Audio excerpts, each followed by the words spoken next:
marketers didn't know how to reach him. He answered with a twinge of long-forgotten fear. That hadn't changed when he'd heard the voice on the other end, serious and mature. It sounded like somebody official. It was only when the voice faltered saying Frank's name that realization hit. "Nick?" Frank said. His son cleared his throat. Yeah, how have you been?" Frank glanced around the kitchen. His son couldn't see it, but that didn't stop him wondering why he hadn't tidied the place, or at least hung a picture. "Fine." Silence. "You?" Busy with end-of-year reports and everything. Emily's the same, but she's doing well." Frank hadn't asked after his daughter-in-law, but to be fair, it wasn't as though she'd be asking after him. The silence returned. It struck Frank how much he yearned to know what to say. A side effect of lengthy solitude was a tendency to forget how small talk worked. "Listen," Nick's voice dropped a little lower, the way it always did when he wanted to sound confident. I actually called to ask you a favour. Things are a little flat out at the moment, and Ellie, well, I mean, she's 14, the terrible teens, or whatever you call them." Frank didn't know what you called them. "I think it's probably just growing pains or whatever, but she's been acting up at school. She got into a fight, and it's just that there's only so much Emily and I can do with things being the way they are.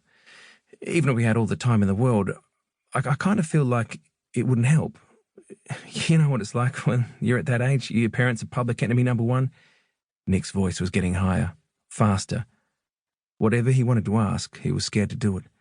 "So look, we've been spitballing ideas, and we wondered if the best thing for it wouldn't be a change of scenery. For Ali to get away from everything and, maybe get some perspective." Frank's grip tightened around the phone. A new, crawling fear was moving through his gut, something he was altogether unequipped to deal with.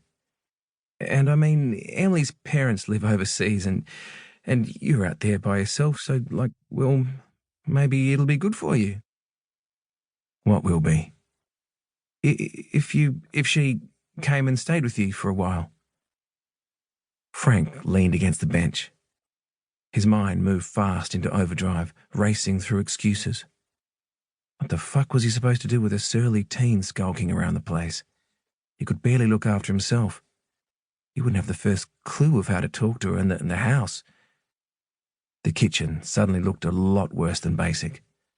The mould creeping behind the sink, the cobwebs in the corner, the way the fridge sat at a slightly uneven angle, it all seemed obvious and insurmountable.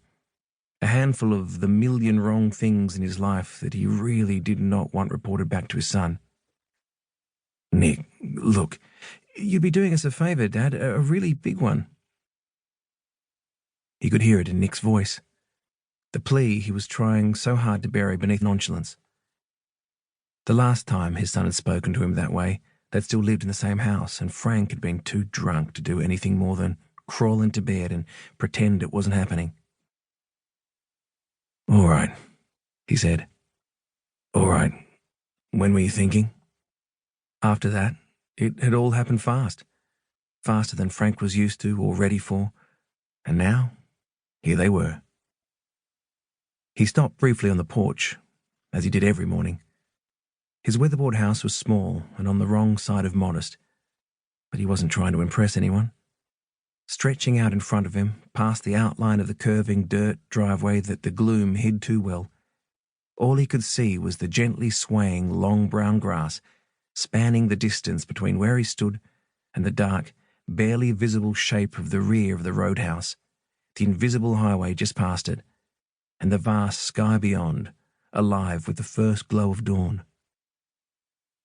He took a deep breath. The air was already hot.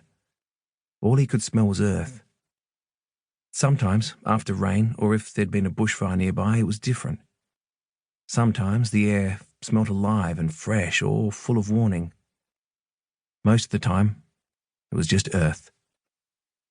On the horizon, the fingers of creeping red sunrise were starting to grow. He didn't bother to jump on the quad bike or get in the car.